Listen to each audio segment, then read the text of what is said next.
એક વિદ્યાર્થીનો પ્રશ્ન તો આવી રીતે ઘાતમાં વચ્ચે ભાગાકાર હોય તો આપણે ઘાતની છે બાદબાકી કેમ કરીએ? જો ઉદાહરણ દ્વારા સમજીએ, x ની 8 ઘાત છે, મતલબ કે આવી રીતે અંશમાં x ગુણ્યા x, આમ કેટલી વખત લખાશે?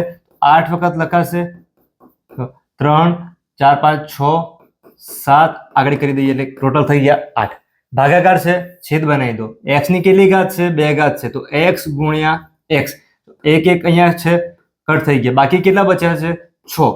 તો x ની 6 ઘાત શું થયું આનો જવાબ? મતલબ કે અંશમાં લખીએ, છેદમાં લખીએ, જે ભાગ ઉડે છે બાકી બચ્યું એ શું કરીશું? અહીંયા દર્શાવીએ. ડાયરેક્ટ કરવાનું શું?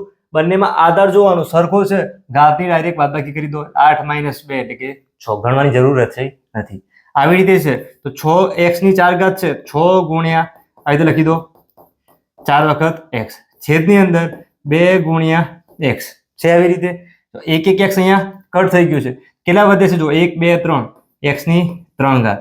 સંખ્યા છે તો 2 ગુણ્યા 3 ભાગ ચાલે છે, અહીંયા આવશે 3 એટલે કે 3x ની 3 ઘાત. તો ડાયરેક્ટ સમજીએ, બંનેમાં આધાર સરખો છે તો ઘાતની શું કરવાની?